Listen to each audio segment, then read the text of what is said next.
Hello, my name is Kainson Munonye, and today we are going to start a new discussion of a new project management knowledge area, and that is project risk management. I've been spending some time putting this presentation together because I know that this knowledge area is very, very important and has so many processes involved in it. In fact, I think risk management knowledge area is the knowledge area with the highest number of processes, second to project time management. So, what is involved in risk management? According to the PMBOK Guide 5th edition, project risk management includes the processes to conduct risk management planning, identification, analysis, response planning, and controlling risk on a project. The objectives of this project process is that it increases the likelihood and impact of positive events and decreases the likelihood and impact of negative events on the project. So when we talk about risk and risk management, we are not just looking at negative events or threats. No, we're also looking at opportunities, positive events. So risk is not always negative. There might be something good out of it. And that is why we come to the definition of risk. Project risk is uncertain event or condition that, if it occurs, has a positive or negative effect on one or more of the project objectives such as scope, schedule, cost, and quality. So the key word here is that risk is an uncertain event. A risk may have one or more causes, and if it occurs, may have one or more impacts. Okay? So let's take a look at let's have an overview of all the processes under the project risk management knowledge area. We are talking about risk management and not quality management. We're talking about risk. Okay, so altogether there are 6 processes on the risk management knowledge area.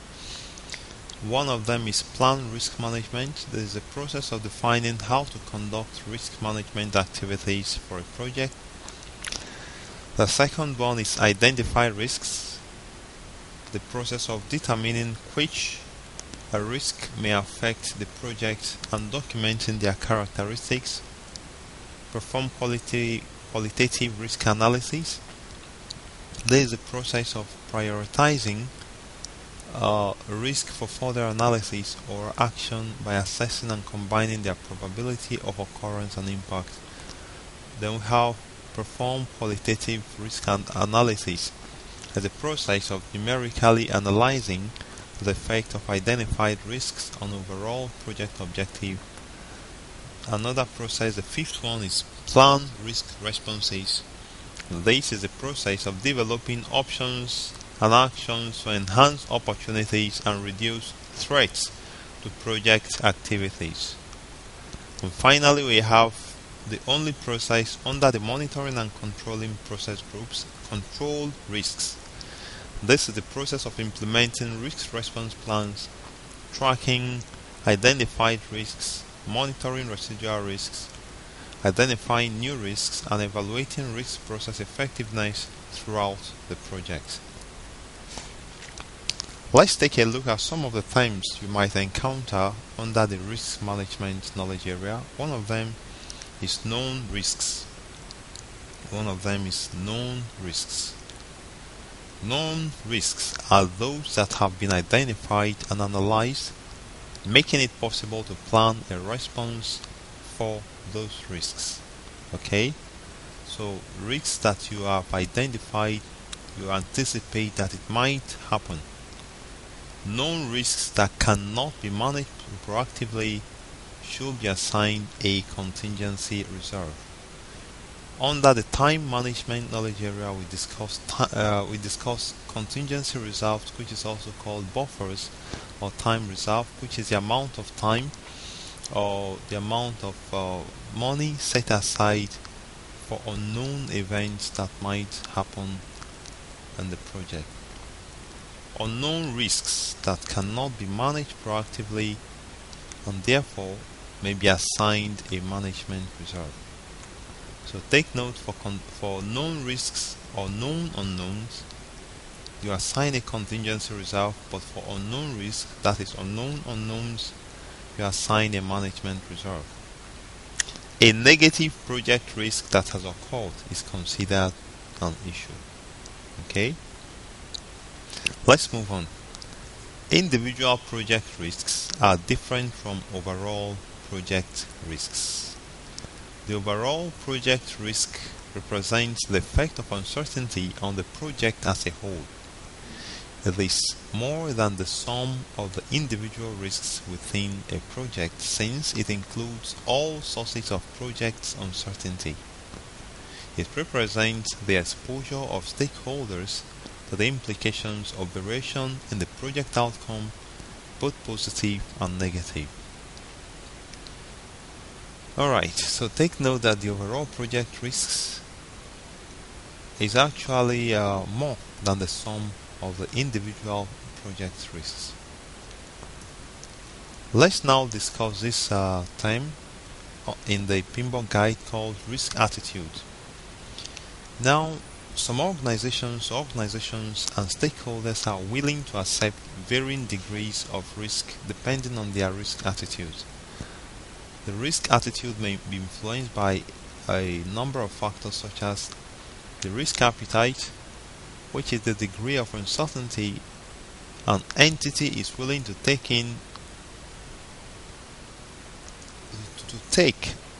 on in anticipation for a reward. Now, what it means is the risk appetite means the amount of risk you are willing to handle or to accept. Risk tolerance is the degree or the amount of risk that an organization or individual will withstand.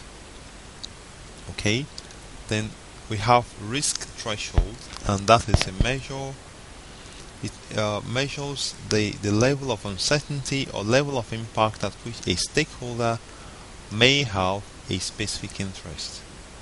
Below that risk threshold, the organization will accept the risk. Above the risk threshold, the organization will not tolerate the risk. Let's take a risk associated with a vendor having to supply goods. An organization knows that there might be a delay in the supply, meaning that if there is a particular date for this supply to be made, there is a risk that says that these goods or these items might not be supplied at that date. There may be 2 days delay, there may be 3 days delay or more. Now the risk threshold will be something like, we can't accept a delay of more than 2 weeks. The maximum amount of delay in supply of this item will be 2 weeks. So that tells us there's a threshold, the amount of uncertainty the organization is able to take. So that's about risk attitude. Risk attitude is influenced by the appetite, that's the degree of uncertainty the entity will take, the tolerance, the degree of risks the organization is able to withstand, and also the threshold, the total amount of risk the organization is able to accept.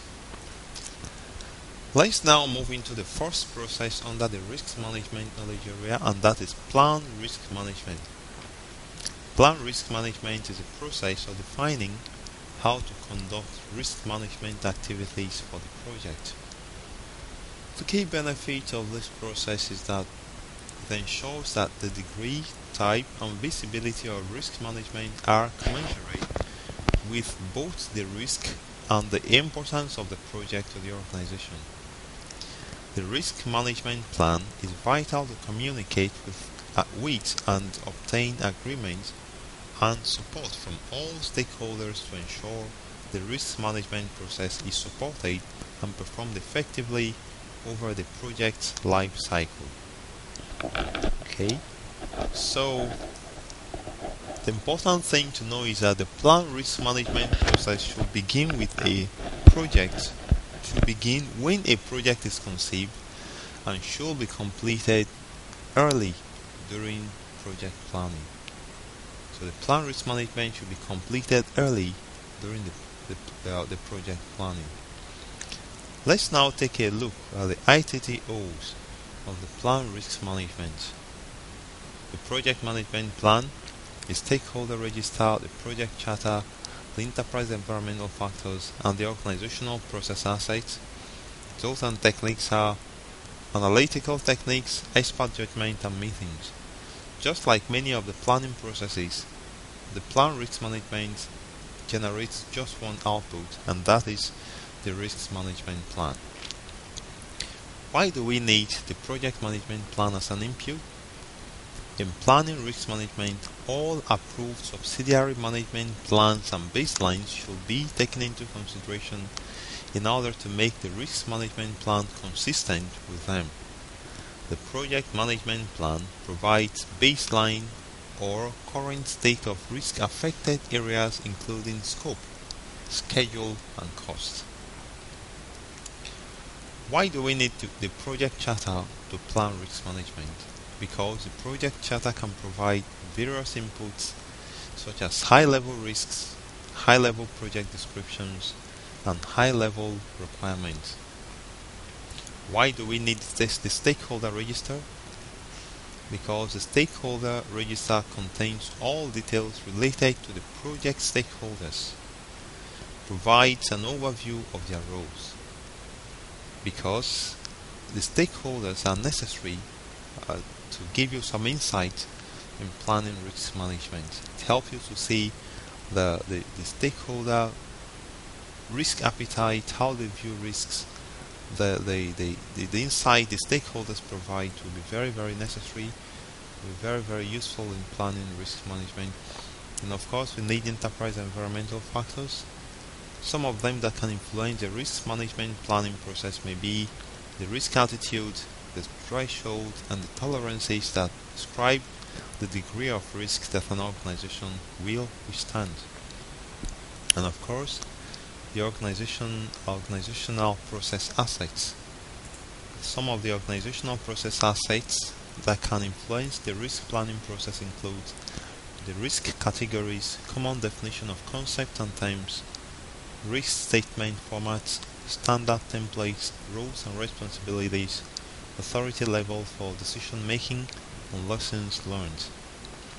Let's now move to the tools and techniques that are used for the plan risk management process. There are just three of them.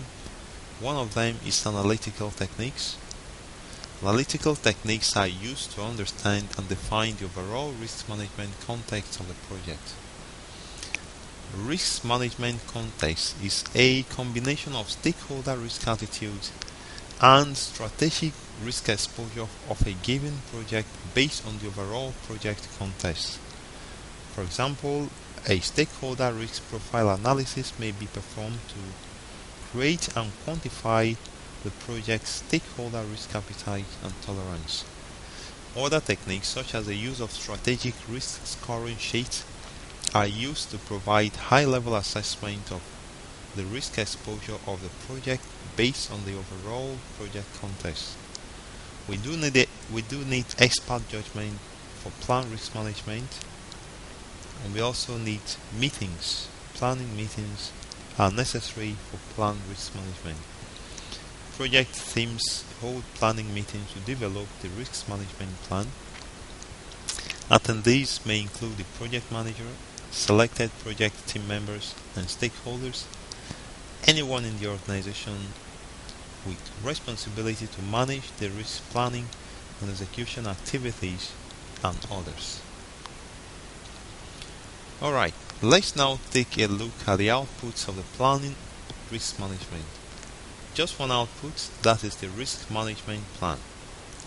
The risk management plan is a component of the project management plan and describes how risk management activities will be structured and performed. It includes the methodology. The methodology defines the approach, tools, and data sources that will be used to perform risk management on the project. The roles and responsibility defines the lead, support, and risk management team members for each type of activity in the risk management plan. Then we also have budgeting, estimating the amount of funds needed. We also have timing, defines how often risk management processes will be performed throughout the project lifecycle. Then we have risk categories, provides a means for grouping potential causes of risks. Several approaches can be used, for example, a structure based on project objectives by category. A risk breakdown structure helps the project team to look at many sources from which project risks may arise in a risk identification exercise. We also have a definition of risk probability and impact is another component of the risk management plan. The quality and credibility of the risk analysis requires that the different levels of risk probability and impact be defined that are specific to the project context. General definitions of probability levels and impact levels are tailored to the individual projects during the plan risk management process for use in subsequent processes. Alright, we also have probability and impact matrix. Is a grid of mapping the probability of each risk occurrence and its impact on project objectives if that occurs. A typical approach to prioritizing risk is to use a lookup table or a probability and impact matrix. Okay, the specific combination of probability and impact that lead to a risk being rated as high, moderate, or low that may be used by the organization. We also have stakeholder tolerances, reporting formats, and tracking. So all these are components of the risk management plan. The risk management plan is quite a detailed document that will be used throughout the risk management process. I would like to thank you for viewing, and this is how we wrap it up on the plan risk management process, and this gives us an introduction to the risk management knowledge area.